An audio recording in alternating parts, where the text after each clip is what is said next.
Hey guys, and welcome back to another episode of your Brains Coach podcast. My name is Angela Shurina. I'm your host. I'm your brains coach, and it is my job here to bring to you all the best, recent, cutting edge, most interesting, useful, and applicable to your life brain body tools so you could take better control of your thoughts, of your emotions, of your brain, and most importantly, of your actions, so you shape the exact life experience or as close to it as possible as you imagine, dream, and wish for.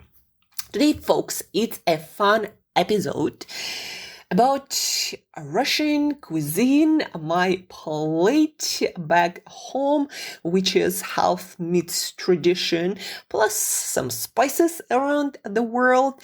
So what's on my plate? Mom's cooking, Russian traditional food, and which also mixes well with nutrition trends that I always bring from scientific realms and different traditions all over the world. What else? Also going to tell you my stats, what I track, how I track them, all to give you some ideas and inspirations, what to try, how to keep your plate healthy and also on trend and with your goal in mind. For me personally, my goal with nutrition is experiment, enjoy my food for sure. It's joy of living. I want to live and experience and enjoy my life as well. And food is one of life's biggest pleasures. So I mix that, but with my goal to stay healthy, live long. I always have this joke that I tell people. My goal is at 70 and 80, be the healthiest, fittest motherfucker out there. Sorry for my French, which is, besides the cursing, close to zero. So today we're going to talk about health and nutrition again to inspire your thinking, to give you some latest nutrition trends and stats put in the context of my plate back home in Russian Siberia. When my friends ask me, Angela, where are you from? And I always tell them, imagine Russia in the middle to the north. Somewhere there, you'll find me closer to polar circle. That's why right now we have kind of like white nights experience where the sun rises around 3 a.m. at the end of July and it sets around 10 p.m. And in June, we actually have almost 24 hours of sunlight. Can you imagine? Not exactly in places in Norway where they have like 6 months of daylight and 6 months of night. Not exactly that, but in winter we also get like 3-4 hours of daylight and the rest is night. So back to nutrition. So one of my goals is to enjoy my food, to experiment and get creative with it. Learn about the world and different traditions and how it affected our genetics. Well, by our, I mean people around the world, and why certain people or nations have certain diseases or certain benefits. Like, for example, Dutch are super tall, almost like all of them, and they happen to love dairy. We also love dairy in Russia, but we somehow did not grow up that tall. Probably lack of vitamin D or something else. Still something to explore. So for me, it's also exploration, and then also obviously to support my life goals, like my consistent productivity, focus, ability to learn fast, ability to change fast. Did you know that your learning ability, your ability to stay cognitively flexible depends on what you put on your plate? Things like the amount of omega-3s you eat. Also, they say that Japanese actually have the highest omega-3 index in their cell membranes, and they are, as far as I know, the most innovative nation out there, the most developed. Maybe a coincidence? Maybe not.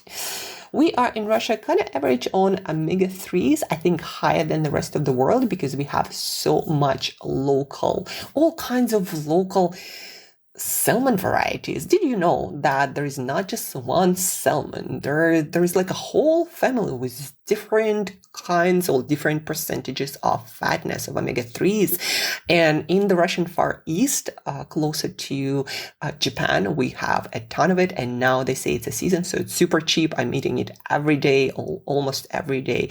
Something that I've been missing. And here I'm just on a salmon kick, and also tvorog and kefir, which you'll learn more about in a moment. And so back to my goals. So another one of my goals is using food for my productivity, my mental performance, and obviously health, longevity, and looks. Short-term goals, long-term goals. The food on your plate influences your mood, your ability again to learn, to focus, to be energetic, to stay motivated, to stay productive, to sleep well, to have this cognitive flexibility that allows you to be empathetic and build greater relationships and change and learn from your life experience instead of being resistant to it. Food can lower the inflammation in your body, which has a host of benefits and cognitive enhancements or downgrades.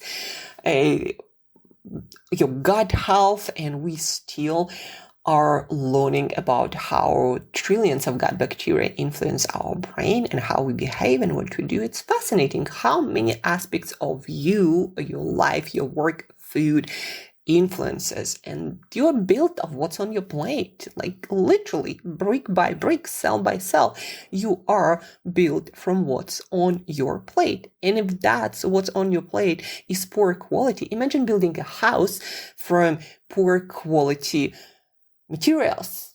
It's gonna break, it's gonna collapse, and it's definitely not gonna keep you warm and comfy in winter. So build yourself from high quality materials. Use food to upgrade yourself, and you'll be astonished how your life quality, your work quality, the quality of your relationship to yourself and with others can flourish and just skyrocket. So back to my plate back home. By the way, by signing up to my daily now newsletter that's been daily for I think close to 3 months now. I started the challenge, and then I decided to make the challenge at least a year long. Maybe I'm going to become a little bit like Seth Godin. That's the hope.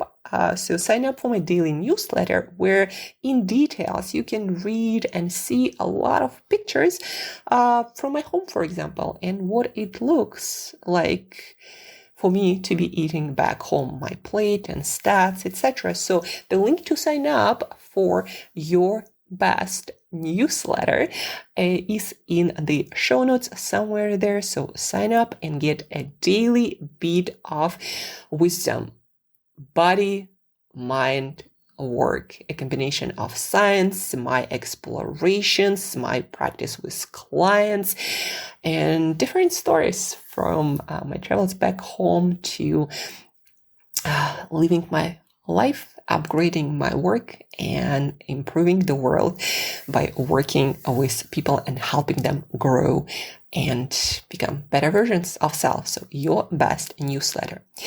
Now back again to my plate. As I mentioned somewhere, maybe not. Well, let's actually start with what usually happens for a lot of folks visiting home, visiting moms. If you are lucky enough to still have your parents intact, living and breathing, do visit them, because let's be honest, nobody's going to stick around forever. And not having your caregivers, your ancestors with you anymore. It's very sad. And while they're still alive, take some time, spend time with them, and invest in that quality time, and you'll be very happy you did. Make some memories, be meaningful and deep ones. So back home in Russia, that's where I am spending time with my parents, my ancestors. And what happens to a lot of people when they visit home is they put on a couple of kilos, months cooking and all, right? Missing all the loved in the childhood foods, etc. But for me, it's always been a little bit different. When it comes to food, nutrition, and health, I've been a trendsetter in my family. I believe somewhere when I was a teen, I got really interested in what's on my plate. I was very introspective and curious about food. Always. I'm not sure why. Maybe my sensitive gut microbiome, maybe some autoimmunity issues that I struggled as a teen. By the way, I reversed my autoimmune condition through lifestyle and nutrition, and that's why I know it's so powerful. So battling with that and learning early that food, nutrition, lifestyle can change many things about you. And very often it's the only thing that can change you. With all the modern medicine, some things are fundamental. What you put on your plate will define by and large what kind of health you have. So a combination of that struggle as a teen and then my natural curiosity, the way my gut and brain are wired, I've always been interested in nutrition and health. And I've always been very stubborn. And so when I would explore some nutrition aspect, some healthy eating aspect, I would decide that this is my new plan. And then there was no way you could convince me to do anything bad. That's how I spent 5 years of my life being vegan, quite a few years of that being raw vegan, and I explored keto diet and zone diet and all kinds of diets there are. I used to be in competing and fitness world, so I was in this like bodybuilding, a lot of protein, not knowing a lot about nutrition world. I explored, like I always have this joke. I even tried living on juice for 60 days, which I succeeded, but then it kind of just doesn't work long term. Anyhow, if there is a diet, I tried it. So that's how explorative and all in and stubborn I was. Thanks God, my mom is always and has always been open-minded. So what happened is our household eating traditions changed and evolved, and we started eating healthier and healthier and healthier. And the more I educated myself about the science of nutrition, of health, how to eat for longevity, for health, for performance, for health at different stages in life, like for myself, for my sister, for my sister's kids, or for my parents. So as I educated myself, I would bring something home and then explain it to my family, what it is, why I did that. And I would get greater results. And so I would also inspire, because I have this energy, this vitality, always like seemingly getting better and better. And so in my family, we adopted all these different eating habits that combine tradition, what's available, that combine cutting edge nutrition science, the best practices around the world, different curiosities that each of us have. And through my mom, it's kind of like connecting link, the whole family would change. And again, I would always open to explain why I do certain things, what I do, not really making anyone to eat like I do, but just showing and explaining why I do what I do. By the way, one of the best strategies to coach others, to help others, is to lead by example and be a radiant result of your teaching. And if you're not radiant, so why are you teaching this if that's not making you better, at least?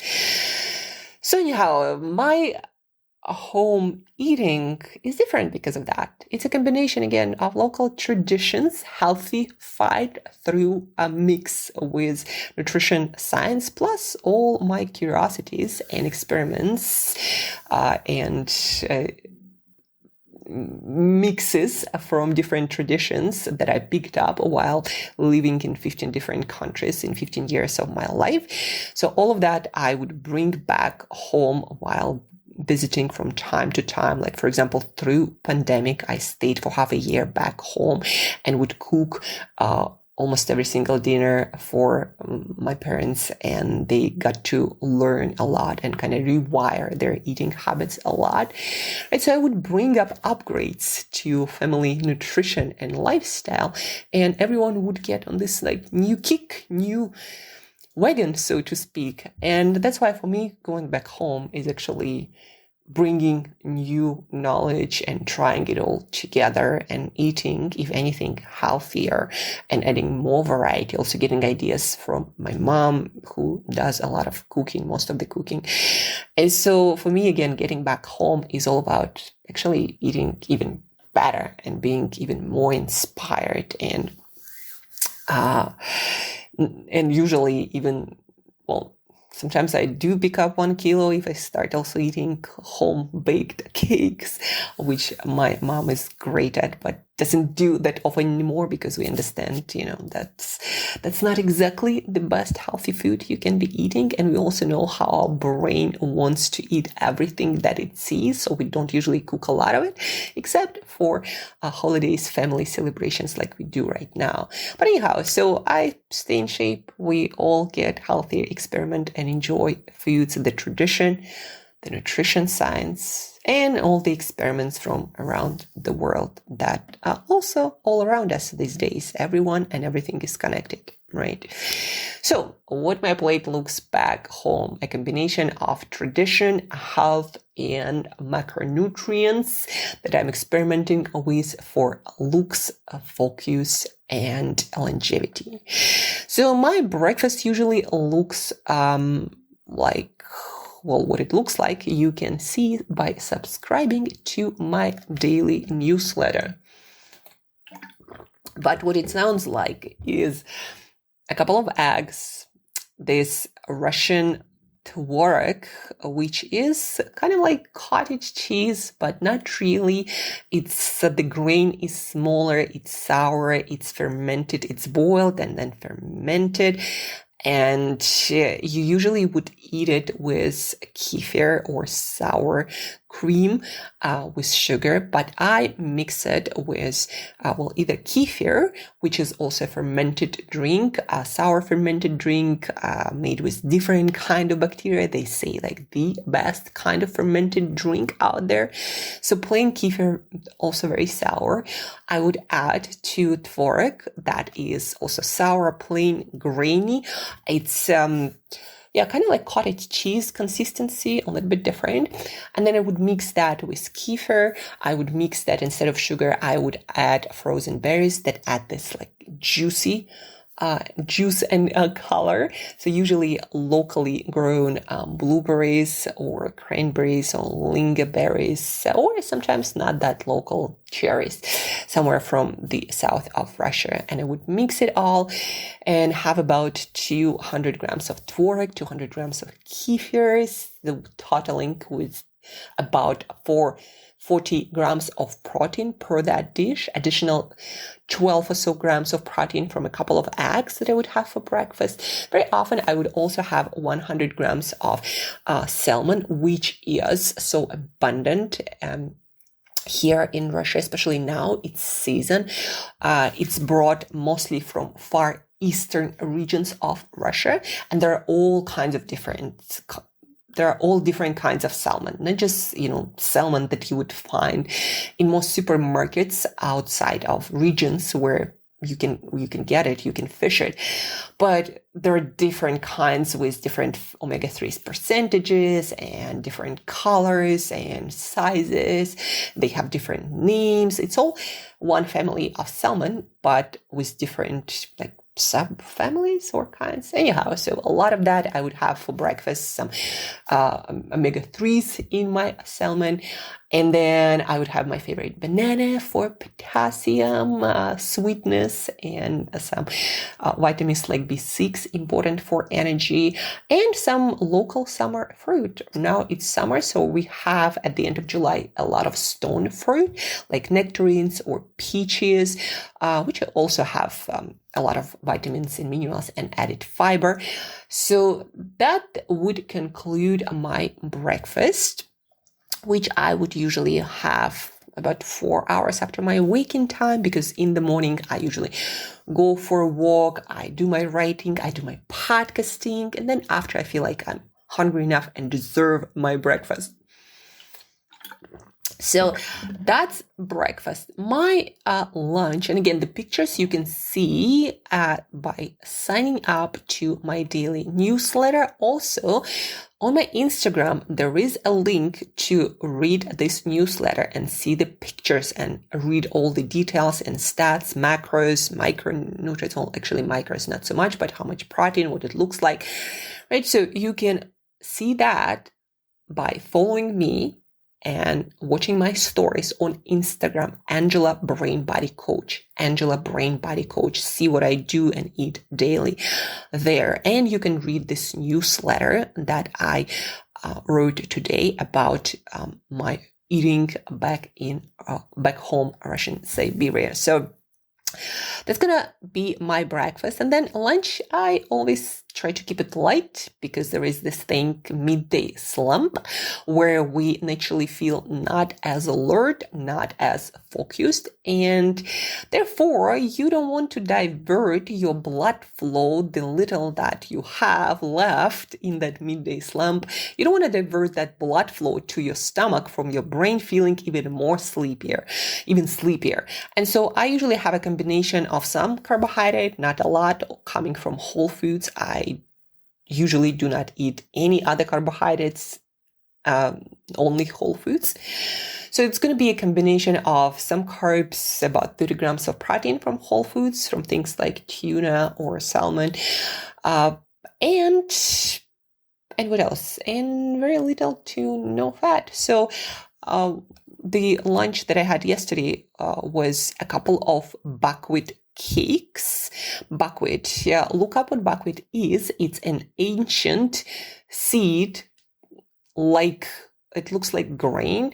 It's traditionally used in cuisine in Russia, that people eat it as hot porridge, as a side carbohydrate for main dishes. All kinds of stuff is made from buckwheat. It's something that's everywhere in Russia, that's traditionally grown in huge amounts. We are not rice kind of people. Buckwheat is one of our traditional grains. And that's why, rice cakes, those round usually things with puffed rice. So instead of that, in Russia, we have our own version. We also have rice cakes, but this is made specifically from buckwheat. And buckwheat has this also distinct taste, not like rice. It's more interesting and nuanced, and that's why I love it.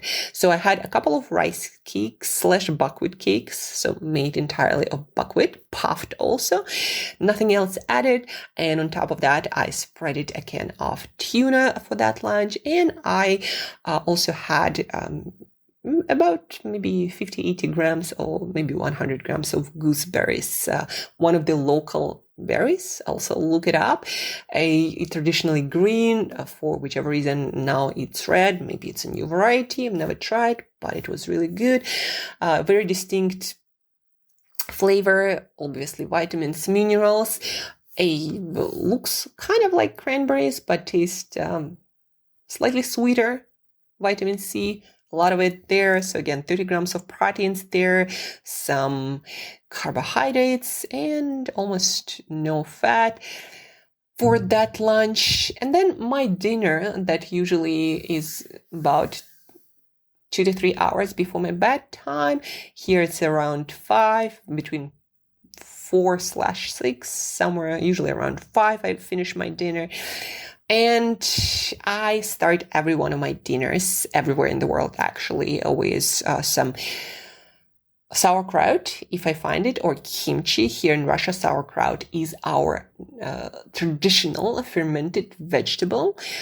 That sauerkraut accompanied by fresh vegetables, some greens. We have a lot of different lettuces, also a lot of rucola, rocket. That's how it is in English. So fresh.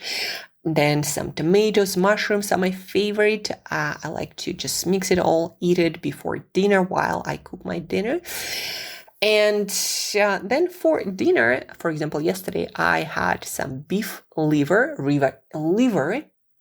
Any kind of liver is nature's multivitamin. So I have it once a week, no matter where I am. Sometimes, most of the time I have chicken liver just because it's easier to cook, but my mom helped me to cook beef liver. So I had that with some pumpkin, some broccoli, some squash-like vegetable that is green. I don't even know what it is in English. I added some of my favorite spices like paprika or curry. In Russia, we actually don't use much of spices or herbs at all, like salt and black pepper, and that's about it.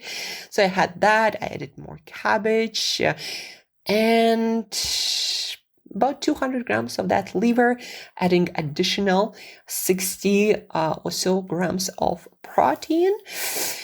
And that was it. And I also have a cup of rooibos tea, something I love from South Africa, my new home where it's local grown and everywhere. I usually add a splash of whole milk. And that concludes my dinner and eating for the day. After that, I go for a walk and then start doing some studies and work-related stuff that I have not finished yet. And my stats, per day, I hit about 130, 160 grams of protein, never going below 130. The formula is 2 multiplied by your body weight in kilograms. I'm 53, 54 kilograms, somewhere there. Calories on daily basis, usually 1700, but on the weekends, I add up additional 4,000 or 5,000 from whole foods, nuts and seeds, and that kind of make an even spread of probably 2,000, 2,300. That actually allows me to stay in my current weight with a lot of energy and a lot of health. Then we have a fat, about 30, 40 grams per day, coming entirely from whole foods like eggs or liver or fatty fish. I don't use cooking oils. And then fiber, about 800 grams to 1 kilo, 200 grams of fruit and vegetables, and I get my 30 to 50 grams of fiber daily. On my surplus days, my fiber skyrockets to like 70 grams from whole foods. Nuts have a lot of fiber besides the fat. And that concludes my daily plate. A couple of other things about Russian cuisine. Russian cuisine in general, traditionally, has always been very simple. There is this saying, "Shida kasha, pisha nasha," that basically translates as cabbage soups and hot porridge are our food, and that reflects Russian cuisine very closely, plus addition of meats, chicken, fish, and then some salt, pepper, pickles in winter to keep our veggies intake high. What else? We love pancakes to burn the long winter away and celebrate coming of spring.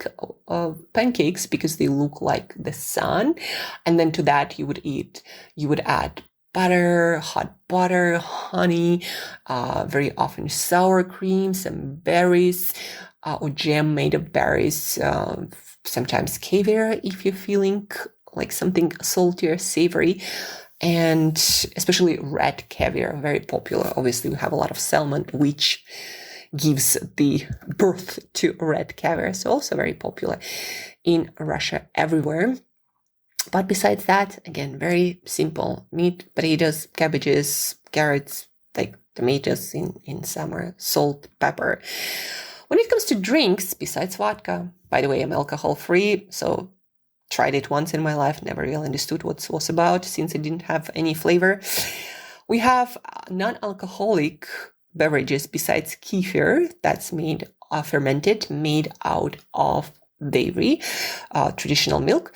We have morse, which is, you can Google it on Wikipedia, which is cranberry drink served hot and cold, usually with addition of honey or some sort of sweetener, very popular, especially in summer. And we have kvass, that is a fermented drink made out of rye flour or bread, malt, sugar, and yeast. There are also now varieties sugar-free, and it's also quite tasty and very refreshing in summer.